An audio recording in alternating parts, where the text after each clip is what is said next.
어느 악사의 0번째 기타 줄. 함기석. 흉부가 기타로 변한 여자가 어둠 속에서 늙은 몸을 조율하고 있다. 심장을 지나는 6개의 팽팽한 핏줄들. 눈을 감고 첫 번째 줄을 끊는다. 금세 깨질 것만 같은 울림통에서 새들이 날아오르고 핏물이 저음으로 흐른다. 기억은 동맥으로, 망각은 정맥을 타고 심장 아래 시간의 텅 빈 자궁 속으로 흐른다. 여자는 어둠을 안으로 삼키고 두 번째 줄을 끊는다. 음의 물결 사이로 죽은 아이의 얼굴, 말들의 울음이 떠돌고 구름이 흘러나온다. 내장이 훤히 비치는 구름. 마지막 줄을 끊자 아이가 잠든 숲, 숲보다 어두운 숲의 지붕으로 연못이 떠오르고 여자의 몸이 묘비처럼 밤의 낮은 음자리표 쪽으로 기운다. 시간이 타버린 얼굴엔 검은 반점들이 추상문자로 남아있고 핏물은 점점 소리 없는 음이 되어 생의 늑골 밑으로 어둡게 번져간다. 신음 속에서 0번 줄을 퉁긴다. 울림통 가장 밑바닥 샘에서 통을 깨는 침묵이 흘러나온다. 아이가 기르던 은빛 물고기들이 나와 공중의 연못으로 헤엄쳐가고 시계들이 날개를 활짝 펴고 영시의 바깥 세계로 날아간다. 하늘엔 주름진 바위. 누가 악사의 혼을 저 어둡고 축축한 천공에 옮겨 놓았을까. 기타에 붙은 두 손이 흰새가 되어 숲의 정막 속으로 무한히 날아간다.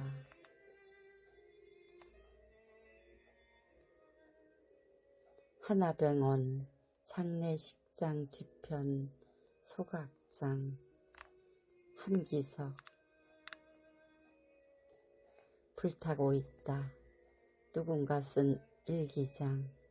누군가 신던 기린 양말.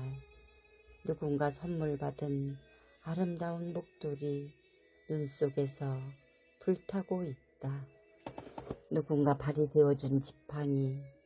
누군가 불면 속에서 쓰다듬던 장난감 펭귄. 누군가 비운 빨간 약병. 첫눈 속에서 모두 불타고 있다. 누군가 잃어버린 벙어리 장갑. 누군가 아기를 안고 칸나처럼 웃던 창문. 누군가 잃어버린 청춘. 열쇠 없는 일요일 아침. 자물쇠 닮은 갑작스런 죽음. 누군가 머물다 떠난 빈 벤치. 누군가 죽은 숲. 누군가 울면서 걸어간 눈길. 모두 젖은 물고기처럼 불타고 있다.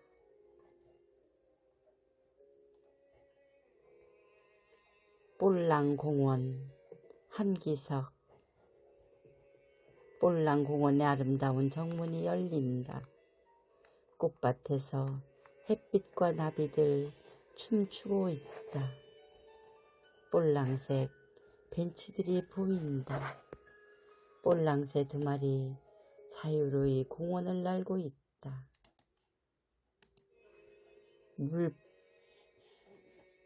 물풀의 나무 아래 꽁지처럼 예쁜 여자. 아기에게 젖을 물리고 있다. 아기가 젖을 빨다 스르르 잠이 들자 여자는 하늘 한복판을 푹 찢어 아기의 어깨까지 살포시 덮어준다.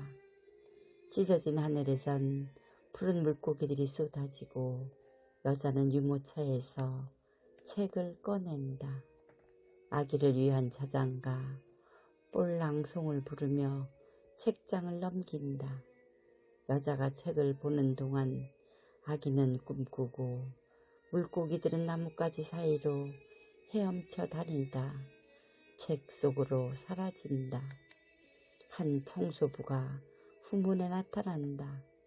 이상하게 생긴 볼랑 빗자루로 공원을 쓴다. 그러자 공원이 조금씩 조금씩 지워지면서 책 속으로 빨려 들어간다. 꽃밭이 사라진다. 벤치들이 사라진다. 나무들이 사라진다. 하늘이 새들이 빛이 시간이 차례로 빨려 들어가고 여자가 사라지면서 손에 들려있던 책이 청소부 발 아래로 떨어진다. 청소부는 이마에 맺힌 땀을 닦는다. 책을 주워들고 주머니에서 담배를 꺼낸다. 말들이 피운다는 볼랑 담배를 꺼내 불을 붙인다. 길게 연기를 내뿜으며 책을 펼친다. 163페이지에 볼랑 공원이 나타난다. 함기석이라는 휴지통이 보인다. 여백이 되어버린 하늘이 보인다. 유모차를 끌고 행간으로 사라지는 여자의 뒷모습이 보인다. 사라진 새들은 사라진 빛을 향해 날아가고 여자가 머물던 물풀의 나무 그늘 속에서 투명한 물고기들이 헤엄쳐 나온다. 샘물이 된 아기 울음 흘러나온다.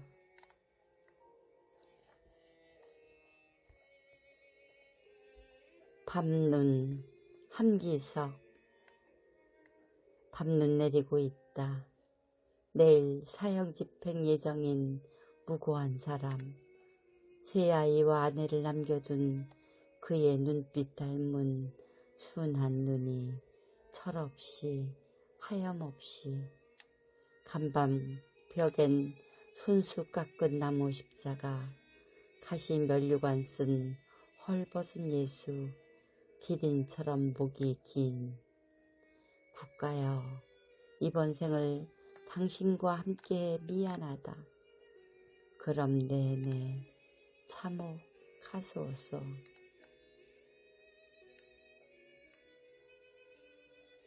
월요일 밤 지하철역 19번 승강장. 함기석.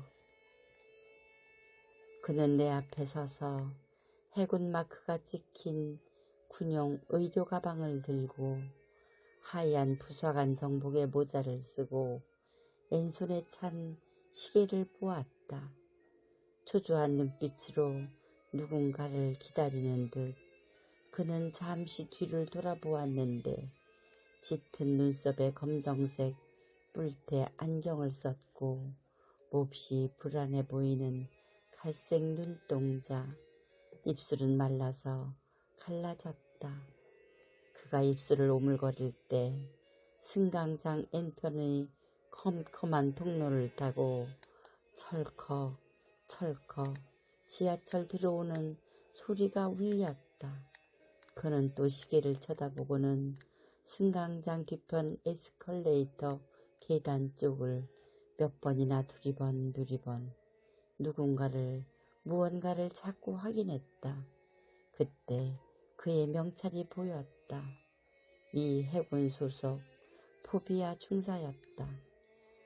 지하철 소리는 점점 더 커졌고 그의 눈동자는 점점 더 불안하게 떨었고 그는 안경을 벗어 주머니에 넣고는 독수리와 닷 마크가 찍힌 가방을 꽉 움켜쥐더니 철로 안으로 그대로 뛰어들었다.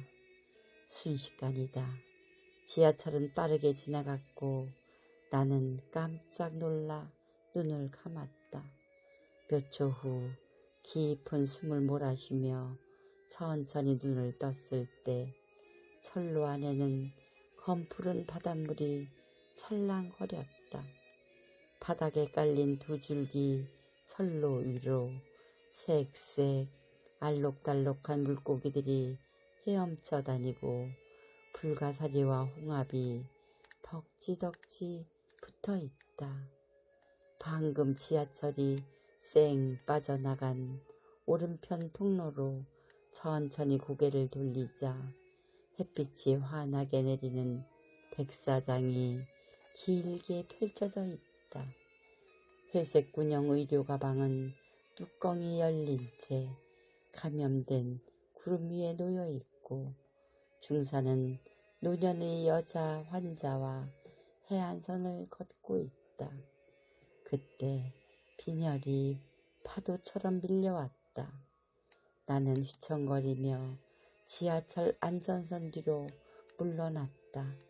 바닥에 주저앉아 밭은 숨을 고르는데 왼편 어두운 통로에서 재차 순환선 지하철이 달려왔다.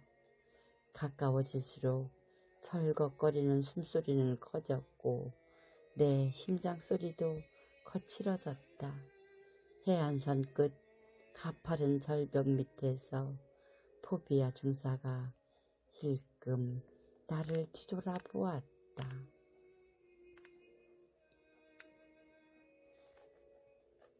강당 함기석. 나는 간단한 강당입니다. 텅 비었으니 오셔서 내일이랑 피구를 하거나 어제랑 배드민턴을 쳐도 좋아요. 지금의 눈동자가 몇 시인지 몇 개의 백밀러가 달린 귀신 고래인지 알 수 없어서 나는 준공이 끝없이 지연